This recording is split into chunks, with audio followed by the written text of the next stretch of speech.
ओम शांति।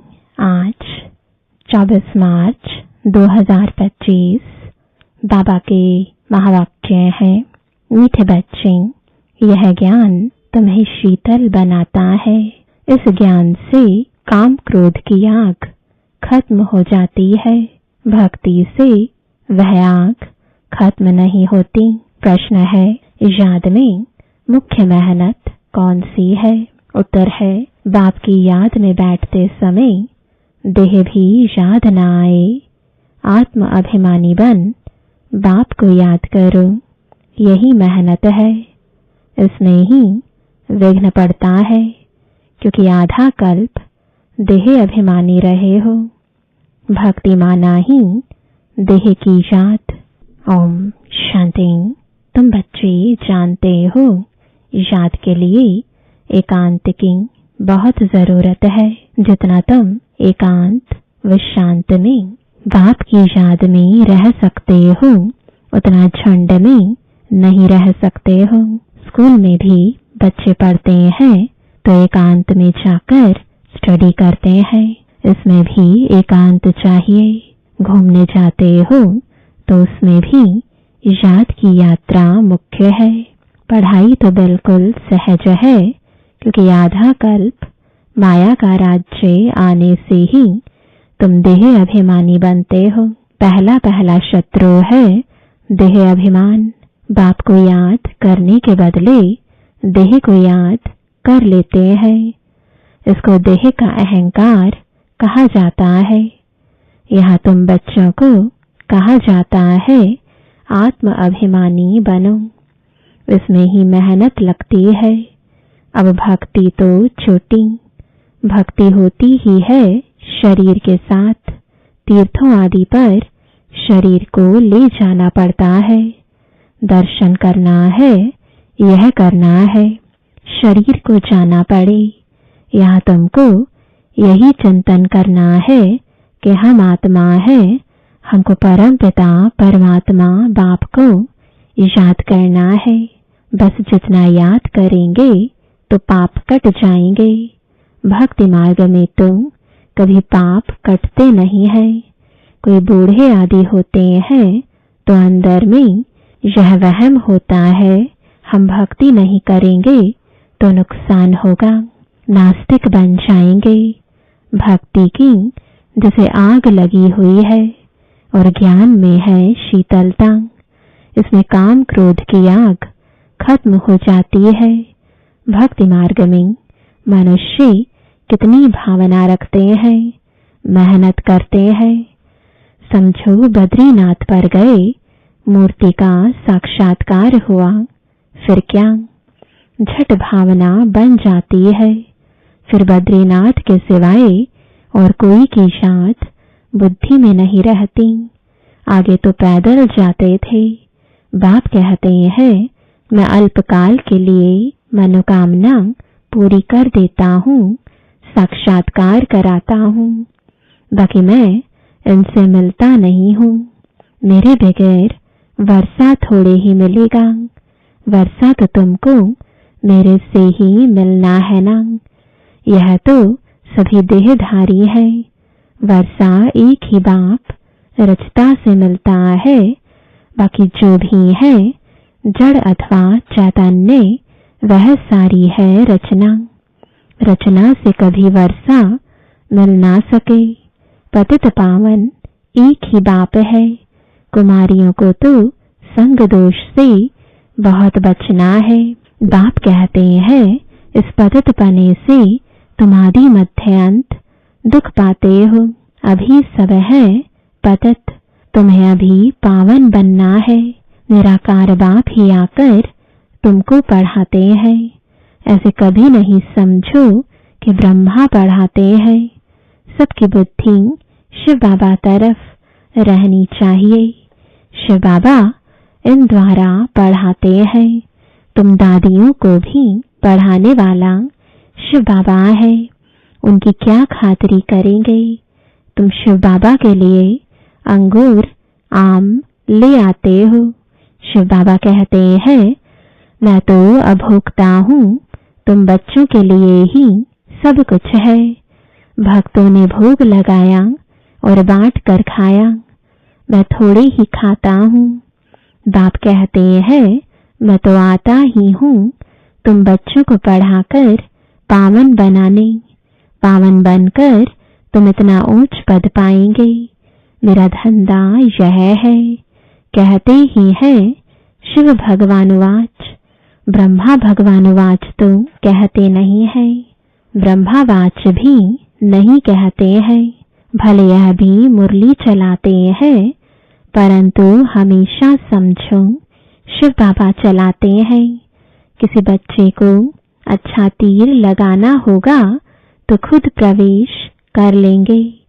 ज्ञान का तीर तीखा गाया जाता है ना।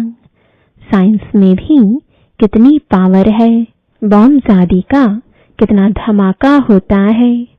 तुम कितनी साइलेंस में रहते हो। साइंस पर साइलेंस विजय पाती है। तुम इस सृष्टि को पावन बनाते हो, पहले तो अपने को पावन बनाना है। रामानुसार पावन भी बनना ही है, इसलिए विनाश भी नोंधा हुआ है। ड्रामा को समझकर बहुत हर्षित रहना चाहिए। अभी हमको जाना है शांति धाम। बाप कहते हैं वह तुम्हारा घर है। घर में तो खुशी से जाना चाहिए ना। इसमें देही अभिमानी बनने की बहुत मेहनत करनी है। इस याद की यात्रा पर ही बाबा बहुत जोर देते हैं। इसमें ही मेहनत है।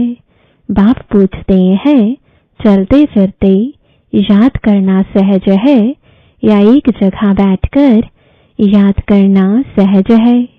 भक्ति मार्ग में भी कितनी माला फेरते हैं, राम राम जपते रहते हैं, फायदा तो कुछ भी नहीं। बाप तो तुम बच्चों को बिल्कुल सहज युक्ति बतलाते हैं। भोजन बनाओ, कुछ भी करो, बाप को याद करो। भक्ति मार्ग में श्रीनाथ द्वारे में भोग बनाते हैं, मुंह को पट्टी बांध देते हैं, जरा भी आवाज ना हो। वह है भक्ति मार्ग। तुमको तो बाप को याद करना है। वो लोग इतना भोग लगाते हैं, फिर वह कोई खाते थोड़े ही हैं। पंडे लोगों के कुटुंब होते हैं, वह खाते हैं। तुम यहाँ जानते हो हमको शिव बाबा पढ़ाते हैं। भक्ति में थोड़े ही यह समझते हैं कि हमको शिव बाबा पढ़ाते हैं। भल शिव पुराण बनाया है, परंतु उनमें शिव पार्वती शिव शंकर सब मिला दिया है। वह पढ़ने से कोई फायदा नहीं होता है। हर एक को अपना शास्त्र पढ़ना चाहिए। भारतवासियों की है एक गीता, क्रिश्चियन का बाइबल एक होता है। देवी देवता धर्म का शास्त्र है गीता, उसमें ही नॉलेज है। नॉलेज ही पढ़ी जाती है। तुमको नॉलेज पढ़नी है। लड़ाई आदि की बातें जिन किताबों में है उससे तुम्हारा कोई काम ही नहीं है। हम है योग बल वाले, फिर बाहुबल वालों की कहानियां क्यों सुने। तुम्हारी वास्तव में लड़ाई है नहीं। तुम योग बल से 5 विकारों पर विजय पाते हो। तुम्हारी लड़ाई है 5 विकारों से। वह तो मनुष्य से लड़ाई करते हैं। तुम अपने विकारों से लड़ाई लड़ते हो। यह बातें सन्यासी आदि समझा ना सके। तुमको कोई ड्रिल आदि भी नहीं सिखलाई जाती है। तुम्हारी ड्रिल है ही एक, तुम्हारा है ही योग बल। याद के बल से 5 विकारों पर जीत पाते हो।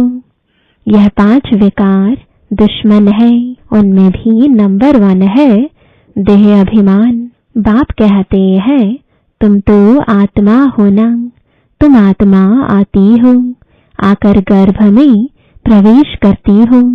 मैं तो इस शरीर में विराजमान हुआ हूँ। मैं कोई गर्भ में थोड़े ही जाता हूँ। सतयुग में तुम गर्भ महल में रहते हो, फिर रावण राज्य में गर्भ जेल में जाते हो। मैं तो प्रवेश करता हूँ। इसको दिव्य जन्म कहा जाता है। ड्रामानुसार मुझे इसमें आना पड़ता है। इनका नाम ब्रह्मा रखता हूँ क्योंकि मेरा बना है ना। एडॉप्ट होते हैं तो नाम कितने अच्छे अच्छे रखते हैं। तुम्हारे भी बहुत अच्छे अच्छे नाम रखे। लिस्ट बड़ी वंडरफुल आई थी संदेशी द्वारा। बाबा को सब नाम थोड़े ही याद हैं। नाम से तो कोई काम नहीं, शरीर पर नाम रखा जाता है ना। अब तो बाप कहते हैं अपने को आत्मा समझो, बाप को याद करो। बस तुम जानते हो हम पूज्य देवता बनते हैं, फिर राज्य करेंगे, फिर भक्ति मार्ग में हमारे ही चित्र बनाएंगे। देवियों के बहुत चित्र बनाते हैं, आत्माओं की भी पूजा होती है। मिट्टी के सालिग्राम बनाते हैं, फिर रात को तोड़ डालते हैं। देवियों को भी सजाकर पूजा कर फिर समुद्र में डाल देते हैं।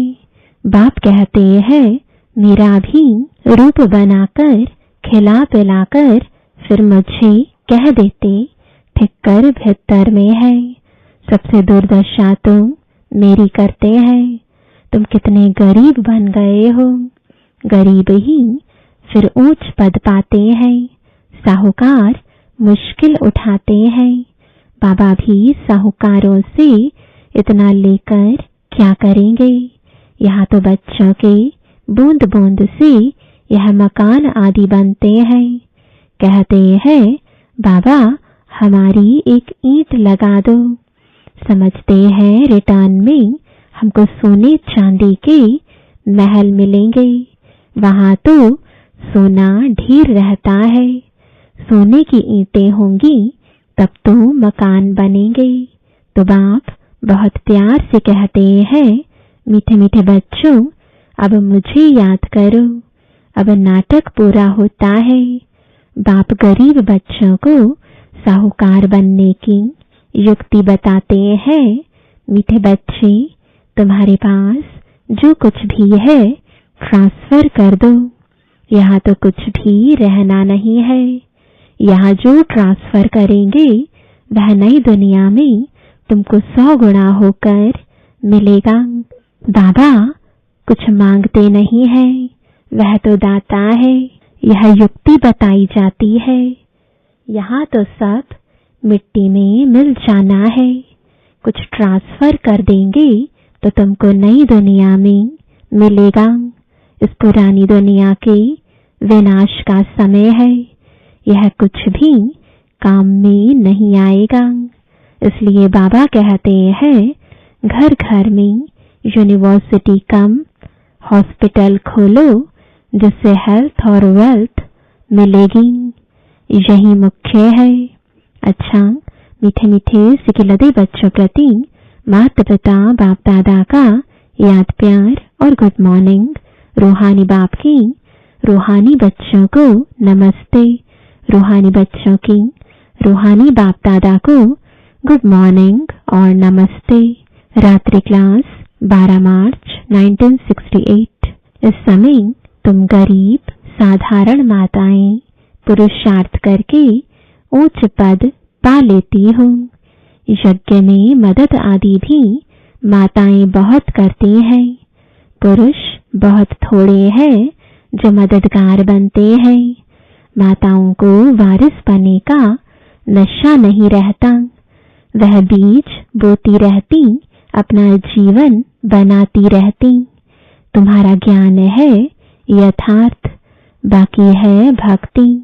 रूहानी बाप ही आकर ज्ञान देते हैं। बाप को समझे तो बाप से वर्षा जरूर लेवें। तुमको बाप पुरुषार्थ कराते रहते हैं, समझाते रहते हैं। टाइम वेस्ट मत करो। बाप जानते हैं अच्छे अच्छे पुरुषार्थी हैं कोई मीडियम, कोई थर्ड। बाबा से पूछे तो बाबा झट बता दें तुम फर्स्ट हो या सेकंड हो या थर्ड हो। किसको ज्ञान नहीं देते तो थर्ड क्लास ठहरे, सबूत नहीं देते तो बाबा जरूर कहेंगे ना। भगवान आकर जो ज्ञान सिखलाते हैं वो फिर प्रायलोप हो जाता है, यह किसको भी पता नहीं है। ड्रामा के प्लान अनुसार यह भक्ति मार्ग है, इनसे कोई मुझे प्राप्त कर नहीं सकता, सतयुग में कोई जा नहीं सकता। अभी तुम बच्चे पुरुषार्थ कर रहे हो, कल्प पहले मिसल जितना जिसने पुरुषार्थ किया है उतना करते रहते हैं। बाप समझ सकते हैं अपना कल्याण कौन कर रहे हैं। बाप तो कहेंगे रोज इन लक्ष्मी नारायण के चित्र के आगे आकर बैठो, बाबा आपकी श्रीमत पर यह वर्षा हम जरूर लेंगे। आप सामान बनाने की सर्विस का शौक जरूर चाहिए। सेंटर्स वालों को भी लिखता हूँ, इतने वर्ष पढ़े हो, किसको पढ़ा नहीं सकते हो तो बाकी पढ़े क्या हो। बच्चों की उन्नति तो करनी चाहिए ना। बुद्धि में सारा दिन सर्विस के ख्याल चलने चाहिए।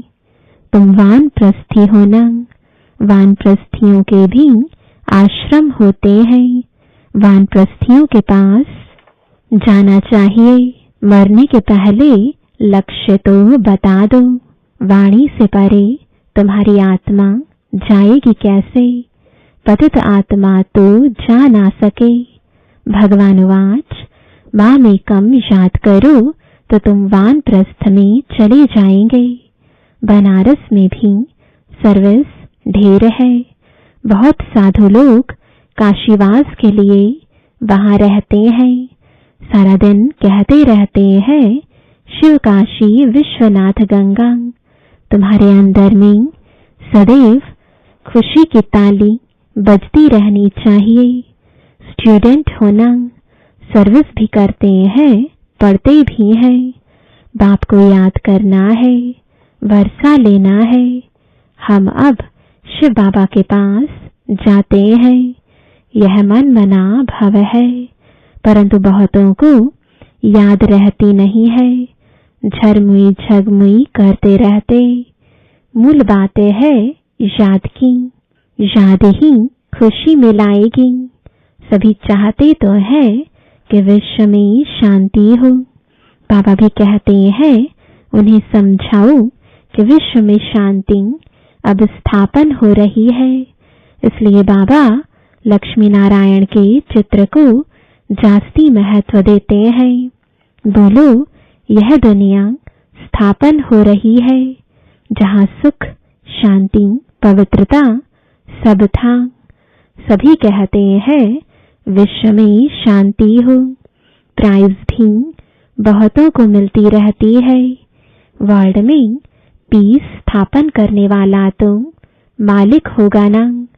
इन्हों के राज्य में विश्व में शांति थी। एक भाषा, एक राज्य, एक धर्म था। बाकी सभी आत्माएं निराकारी दुनिया में थीं। ऐसी दुनिया किसने स्थापन की थी? पीस किसने स्थापन की थी? फॉरेनर्स भी समझेंगे यह पैराडाइज था, इन्हों का राज्य था। वर्ल्ड में पीस तो अब स्थापन हो रही है। बाबा ने समझाया था प्रभात फेरी में भी यह लक्ष्मी नारायण का चित्र निकालो, जो सभी के कानों में आवाज पड़े कि यह राज्य स्थापन हो रहा है। नर्क का विनाश सामने खड़ा है। यह तो जानते हैं ड्रामा अनुसार शायद देरी है, बड़ों बड़ों की तकदीर में अभी नहीं है। फिर भी बाबा पुरुषार्थ कराते रहते हैं। ड्रामा अनुसार सर्विस चल रही है। अच्छा, गुड नाइट। धारणा के लिए मुख्य सार है, पहला, संग दोष से अपनी बहुत बहुत संभाल करनी है। कभी पतितों के संग में नहीं आना है। साइलेंस बल से इस सृष्टि को पावन बनाने की सेवा करनी है। दूसरा, ड्रामा को अच्छी तरह समझकर हर्षित रहना है। अपना सब कुछ नई दुनिया के लिए ट्रांसफर करना है। वरदान है, बाप द्वारा सफलता का तिलक प्राप्त करने वाले सदा आज्ञाकारी दिल तख्त नशीन भव। भाग्य विधाता बाप रोज अमृत वेले अपने आज्ञाकारी बच्चों को सफलता का तिलक लगाते हैं। आज्ञाकारी ब्राह्मण बच्चे कभी मेहनत व मुश्किल शब्द मुख से तो क्या संकल्प में भी नहीं ला सकते हैं। वह सहज योगी बन जाते हैं। इसलिए कभी भी दिल शिकस्त नहीं बनो, लेकिन सदा दिल तख्त नशीन बनो। रहम दिल बनो। अहम भाव और वहम भाव को समाप्त करो। स्लोगन है, विश्व परिवर्तन की डेट नहीं सोचो, स्वयं के परिवर्तन की घड़ी निश्चित करो। आज का अव्यक्त इशारा, सत्यता और सभ्यता रूपी कल्चर को अपनाओ। जो प्योरिटी की पर्सनालिटी से संपन्न रॉयल आत्माएं हैं, उन्हें सभ्यता की देवी कहा जाता है। उनमें क्रोध विकार की इम्प्योरिटी भी नहीं हो सकती। क्रोध का सूक्ष्म रूप ईर्ष्या, द्वेष, घृणा भी अगर अंदर में है तो वह भी अग्नि है, जो अंदर ही अंदर जलाती है। बाहर से लाल पीला नहीं होता, लेकिन काला होता है। तो अब इस कालेपन को समाप्त कर सच्चे और साफ बनो। ओम शांति।